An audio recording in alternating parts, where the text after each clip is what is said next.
Today, guys, we are going to be checking out the World Cup explained for Americans. Let's go ahead and get right into this, man. Let's check it out. 1.5 billion people watched the last World Cup final between Argentina and France. This year's Super Bowl did 125 million. So just to match one World Cup final, you would need 12 Super Bowls. Oh, that's crazy.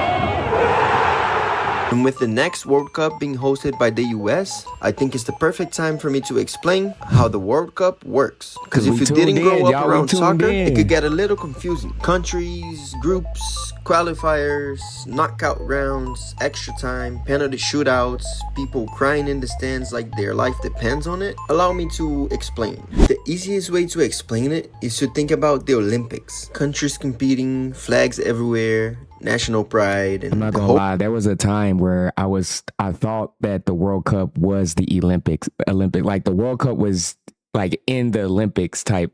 But I don't know why I thought that, but I thought that. I think it's because it happens every 4 years, I think, something like that. Yeah, I don't know. I just thought that, bro. World watching. But instead of competing in many different sports, it's all about one sport. And that sport happens to be the most popular one in the world. Soccer, or football outside the US. And there's a reason why soccer is considered the global sport. It has fans everywhere, in the big cities, the tiny towns, the rich countries, the poor countries. Whether people like to watch or to play, they don't need expensive gear to play. They don't need helmets. They don't need a perfect field. They can play barefoot and use 2 flip-flops as goals. And anything round that kind of looks like a ball can become a ball. You don't have to be tall like in basketball. You don't even need to be the fastest or the strongest, because soccer is all about technique. The rules are simple. There aren't any language barriers. And ever since the first World Cup in 1930, the whole world fell in love with soccer. And soccer players became the world's superstars. The world's most followed person on Instagram is actually Cristiano Ronaldo with over 600 million followers. And you have Messi with 500 million. While the most followed athlete in the US is LeBron James with 157 million. While the GOAT of American football, Tom Brady, has around 15 million followers. I think you get my point. I'm just saying all of this so that you can understand the magnitude of just how big and important the World Cup is. So you combine the most popular sport on the planet and all of the best players in the world playing not for money, but to represent their country. The World Cup is all about passion. And what makes it even more special is that it doesn't happen every year. It happens every 4 years. And these players have the responsibility to represent millions of people at the highest level of competition. And that's exactly why people are crying on the stands. But there's one aspect of soccer that changes everything. The favorites don't always win. All you need is one tiny mistake, one counterattack, one deflection, one penalty to change the entire game. So underdogs have a real chance. Like in the last World Cup. Neymar. In the first game, Saudi Arabia actually beat Argentina. No! It's all gone wrong! This is absolutely insane! The Saudi flags are out! Saudi Arabia 2, Argentina 1! And beat Germany and also beat Spain. 2 multi-world champions. Morocco made one of the greatest underdog runs. Imagine if the whole thing was elimination, like from the beginning. If that was the case, then Argentina would have been out and Saudi Arabia would have went through. That's actually crazy, bro. That's actually crazy to think about if they actually did an elimination from the beginning. In World Cup history, becoming the first African nation to ever reach a World Cup semifinal. And that's what makes soccer so special, because the game is so unpredictable. The best doesn't always win. Combine that with representing your country, you get the World Cup. So in 2026, the World Cup will be hosted in the US, Mexico, and Canada. 48 national teams and about 104 matches. The host country is automatically qualified for the World Cup. So the US, Mexico, and Canada have a guaranteed spot, while everyone else has to earn their place through qualifying rounds. And in soccer, the world is split into 6 confederations: Europe, Africa, Asia, North Central America, South America, and Oceania. So between every 4 years when we have the World Cup, these countries play against the other countries inside their region. By the way, this is gonna be the biggest World Cup so far, because this is the first time we're gonna have 48 teams in total. Until the last World Cup, we had 32 teams. and these are the countries that have 16 qualified. extra In teams. 2026, the World Cup starts with 12 groups of 4 teams, and each team plays 3 group stage matches. So the US will play Paraguay, Australia. Yes, sir. I actually watched that game. That game was not, it was a few days ago. We won 4-1, man.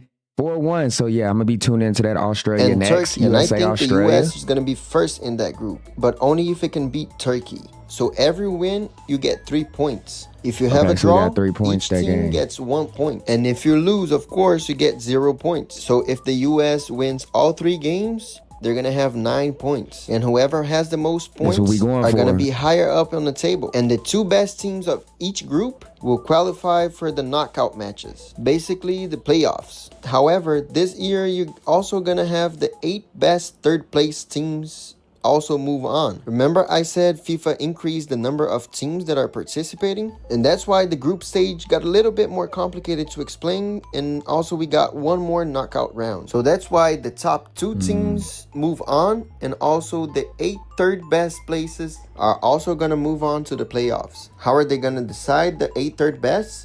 By points. Remember, we have 12 groups, but we're only gonna have 8 third places move on. But what if they have the same amount of points? Then it's decided by superior goal difference in the group stage, followed by the highest total goals scored, and then fair play points, like whoever got the least yellow cards and red cards in the group stage. And then last, if all of that is still tied, whoever's ranked higher. Who was it? Who did they play? Bro, they had what, 3 red cards in the first game? On the FIFA ranking, not on the group stage, Mexico, but the overall general Mexico and South FIFA Africa. ranking. That's the team that's going to advance to the knockout rounds. And then from there, it's playoff time. Games can no longer end in a tie. They're going to go to extra time, and then eventually, if it's still tied, they're going to go to penalty shootouts. And then if you want to be champion, you have to go through 5 rounds of playoffs. The round of 32. The round of 16, and then you have the quarterfinals, the semifinals, finals, and then finally the final. If you lose any of those games, you're out. You can be the best team of the entire tournament, but then you get to the final, you have one bad see night. some upsets this year, over. man. To me, the big favorites to win are either Spain, France, Brazil, England, Argentina, Germany, and even Portugal. But as I said, soccer is completely unpredictable. In 2018, Croatia made it to the final against France. So although it's hard, the US has a chance. And if you haven't watched that much soccer in your life, the World Cup is the perfect opportunity. Don't get caught up on the score. I know many Americans can't comprehend the fact that you watch a game for 90 minutes and it ends in a tie, sometimes 0-0. But soccer's not about score. Facts. So you mean to tell me I done watched this game for 90 minutes and the score is 0-0?